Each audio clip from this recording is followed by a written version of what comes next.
Today's flow focuses on the back and cultivating energy that best supports the back when it's been impacted by injury or just wear and tear. And we start by establishing our foundation, sweeping the hands up overhead, palms meet and sink at the heart center. And here we just establish our connection to what stabilizes us, our sense of support, our sense of balance and stability, placing our intentions for practice, what we wish to gain and discover, and hinging forward at the hips. We come into a forward fold, and here hands can go to the top of the mat or blocks. And we roll into the balls of our feet to best facilitate this bend. And inhale, halfway lift, hands to shins. And exhale back down into the forward fold. Hands come to the mat or to tops of blocks. And let's turn and come down to tabletop. Shoulders over wrist, hips over knees, toes tucked, and prepping for cat-cow. We start with cow pose, drawing a semicircle with our noses. We drop the belly, lift the tail and the chin. The chin comes out and up to give space to our lower neck and shoulders, and pressing into our fingertips that are spread wide, and the creases of the elbows face the front of the mat. And here we drop our gaze, inverting that motion so that our gaze goes down to our navel, which is going in and up towards our spine, as our upper back body gives a nice curve, a nice bend to the upper back body. And we press into our fingertips here and tuck the tail into cat pose. And now we're coming out of cat and going back into cow pose, inversing that motion. And this cycle of inversing and dropping the tail and lifting the tail, as well as opening the shoulders and bending, giving a nice slight bend and rounding to the upper back body, helps stimulate and restore our core engagement here. Our core muscles are stimulated and restored through this motion. And here we just establish a connection to what stabilizes us and giving restoration to our backs, our upper, mid, and lower back bodies in this pose. And now we come to a neutral spine in tabletop. Elbow creases face the front of the mat, pressing into our fingertips. Big toe mounds meet behind the hips, knees come out wider than the hips, almost mat width. Hips sink on top of the heels of the feet, hands come out in front of the crown. Chest, chin, and crown come down to the earth in extended child's pose. This is a wonderful restorative position for the lower back body most especially, but it also gives so much space to the shoulders and the lower neck and the crown. It gives a great restorative reinforcement to the upper back body as well. Here we just connect to what nurtures us, what gives us a sense of security, the earth. And lifting up into tabletop, coming back into all fours, shoulders over wrists and hips over knees. And we press up and back into downward facing dog. And here in down dog, we're giving ourselves a great reinforcement of all that we just stimulated, the energy we cultivated with cat-cow.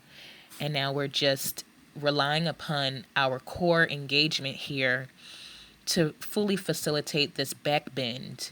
Because ultimately, downward facing dog is a great back bend. And here we lift the heels and press the torso back in space towards the thighs to deepen this back bend and give even more restorative space to our shoulders and our upper back bodies, as well as the lower back body. And here we go into a revolved downward facing dog.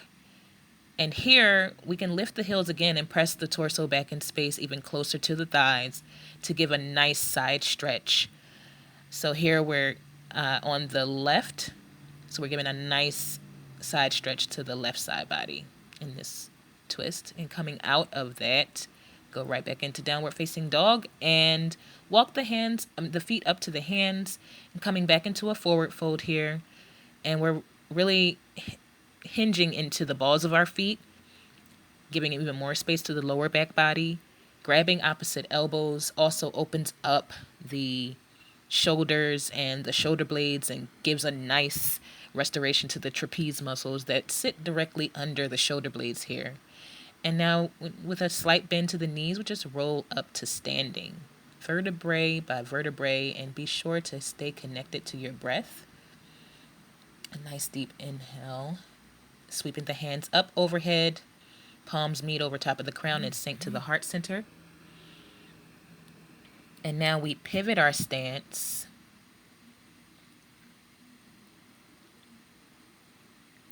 to come back to center in Tadasana or mountain pose. Palms face forward, feet are hip distance apart, and shoulders over hips, ears over shoulders, and a slight lowering of the eyelids or completely close the eyes. And here we are in mountain pose, reconnecting to our sense of stability here, sweeping the hands up overhead. They meet and sink to heart center. And here we hinge forward at the hips after a brief pause, just to reconnect to the rhythm we're cultivating with our breath. And hinge forward at the hips.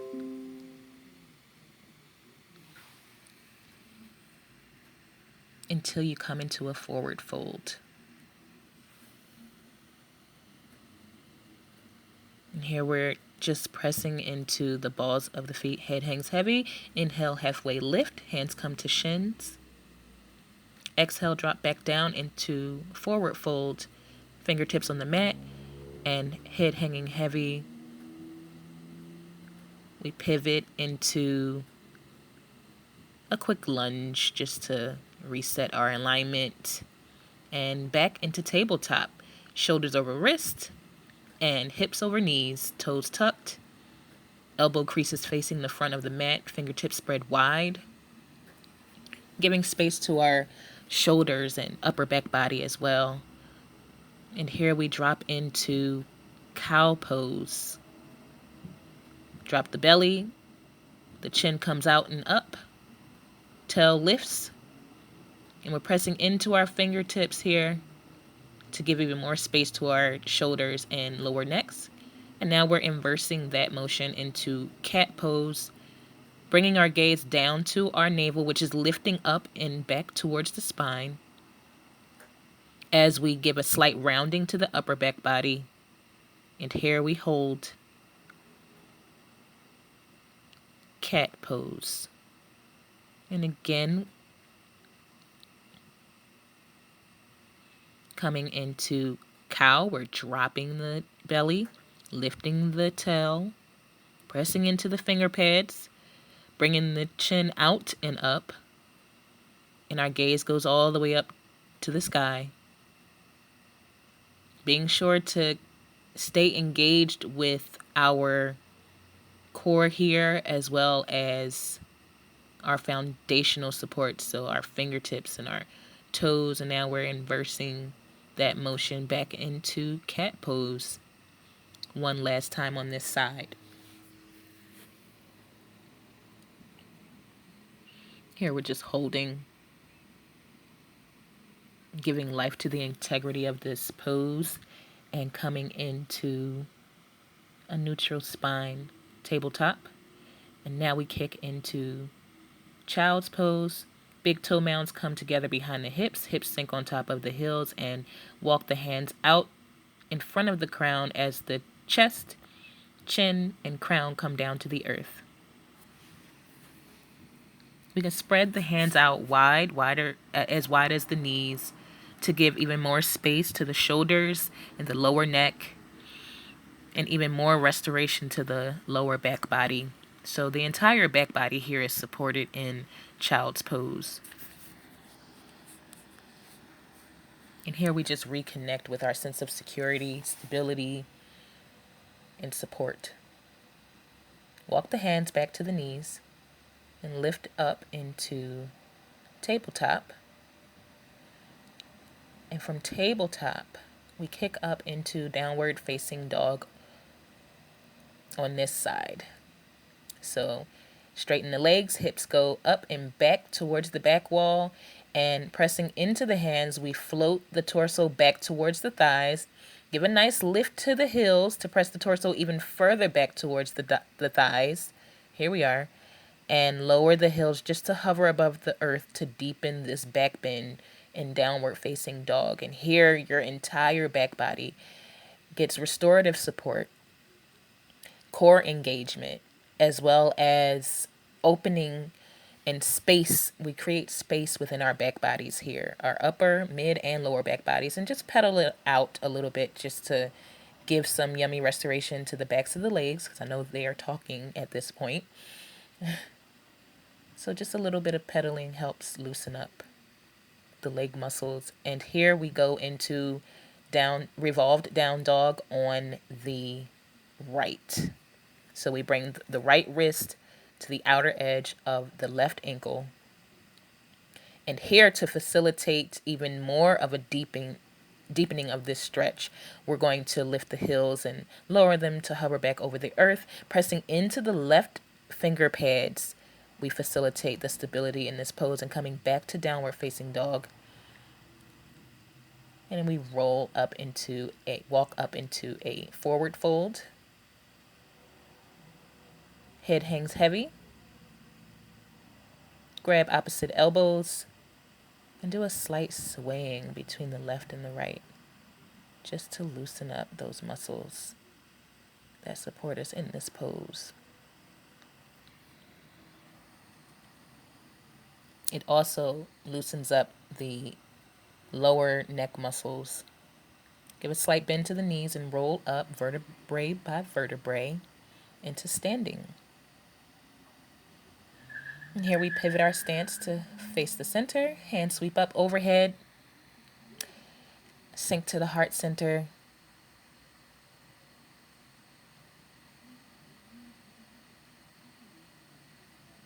And reestablish our foundation, and hinging forward at the hips, we come into another forward fold.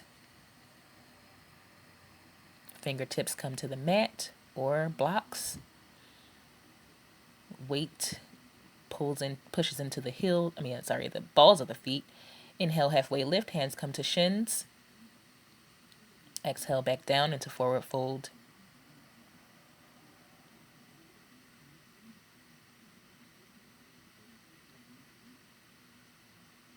And here we are prepping for reclined big toe pose. So it's a great hip opener, as well as a great support for the lower back body and for the shoulders and the upper back body and the trapeze muscles. So here we're just giving space to all of the regions we just mentioned. Left leg comes up, sole of the left foot facing the sky, and you either have a strap, or in this case, I have my hands, and I'm going to walk my hands to my calves, and as I pull my leg back in space, I'm just going to walk my hands up towards my ankles to deepen the stretch, and to also straighten out my arms and give them a nice stretch. And here we are giving space to our upper back bodies, our mid back bodies, and our lower back bodies, because all three are engaged in this pose. The stretching of the arms engages the upper back body, stretching of the leg engages the lower back body, and both engagements encourage stimulation of the mid back body.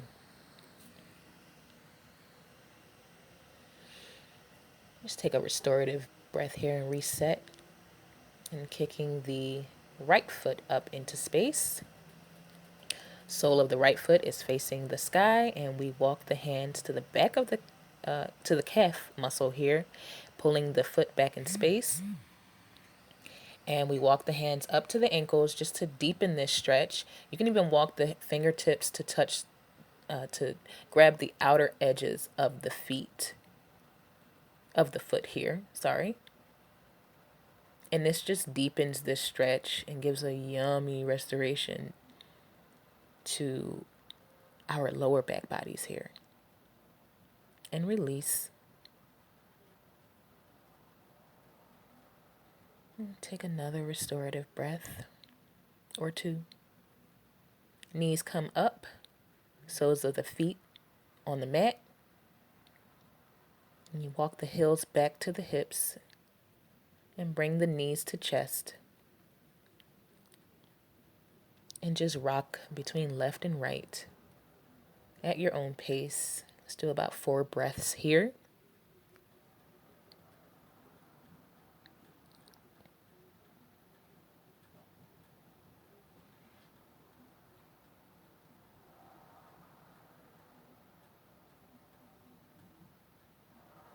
And release. Both legs kick out straight. Hands come up in cactus. Bring the right ankle to the left knee and flex both feet.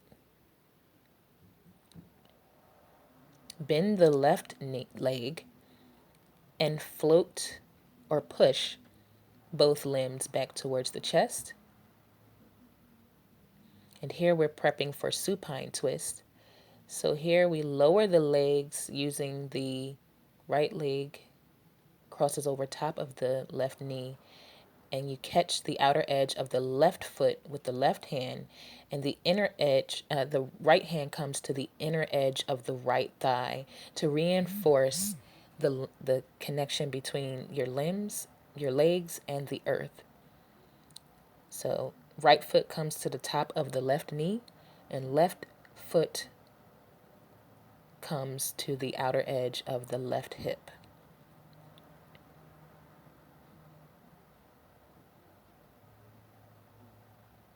And take 2 breaths here. Supine twist. And coming out of supine, we just bring the knees to chest. Rocking back and forth.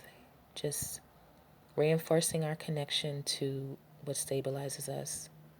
Kick both legs out. Soles of the feet come to the sky, and crossing the left ankle over the right knee.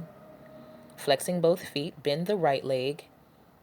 Float both of the limbs back towards your torso and sink the knees down to the earth. So right hand catches the outer edge of the right foot and brings it back to the outer edge of the right hip. And left foot comes to the top of the right knee. Left hand rests on the inner edge of the left thigh. Reclined supine twist. And you can adjust your legs. One side may be more pliable than the other. So my right side was actually, my right leg was actually more flexible in this pose than my left leg. So each side will vary. Don't be alarmed if one side you were able to get into a great chicken wing and on the other side you might have some negotiation to do. So no problem.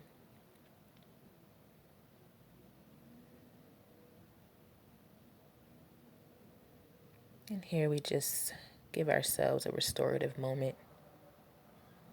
Let the feet hang heavy for a second. Reconnect to the rhythm that you're cultivating with your breath. Sink into the support that you have from the earth.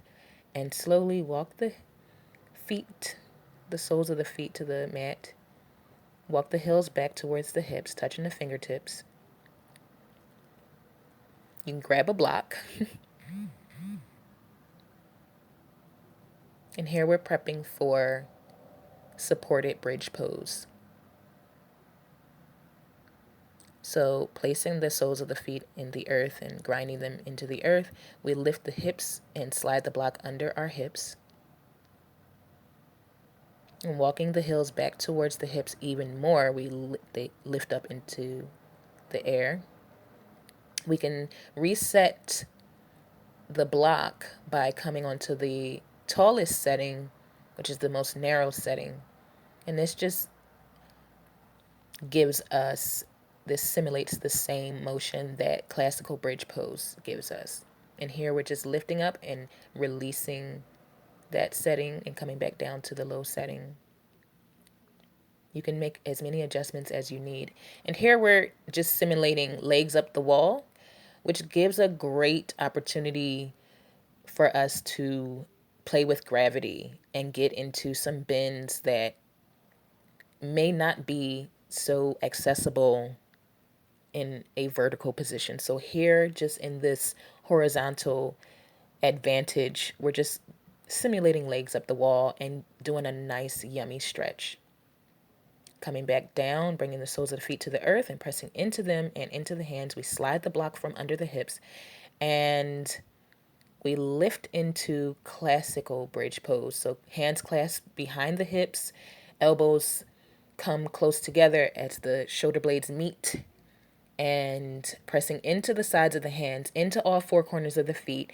We're pressing the earth away and lifting the hips up into space, and the chest comes to the chin as we lift the chin into bridge pose.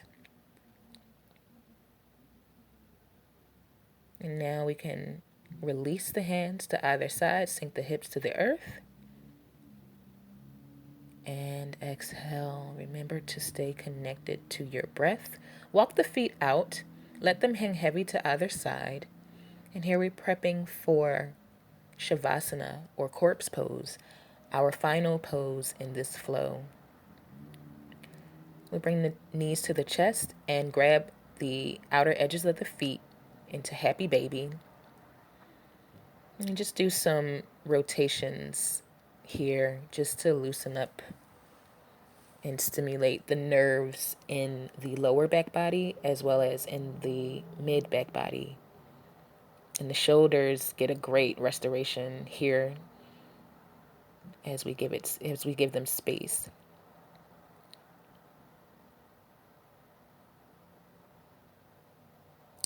Hug the knees to the chest and slowly walk the feet out to hang heavy to either side. We are now ready for Shavasana or corpse pose. And in this pose, we reconnect to the intention that we set in our as we began practice, the rhythm that we cultivated with our breath, all that we discovered in our negotiation with our body, and what we've learned and how we can best support our backs and back care. What did you discover today in practice? And how can you use it off the mat as well as on the mat?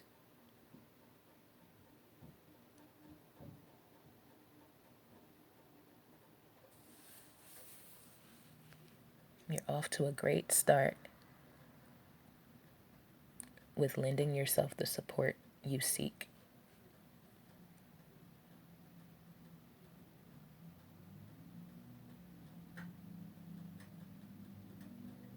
And here we just focus all that we've discovered, all that we've cultivated, and all that we've explored. We reflect on it and apply it to what facilitates those wonderful gifts, our connection to our core, our connection to our backbone. How can we offer support to what supports us?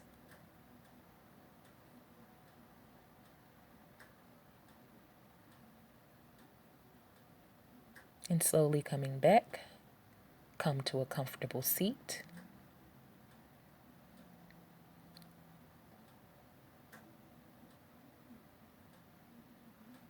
And here, we just sweep the hands up overhead on our next inhale.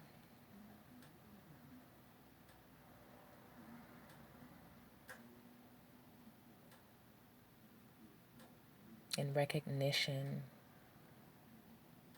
of yourself and all that you devote yourself to the highest energy in me recognizes the highest energy in you. Thank you for showing up today. Peace.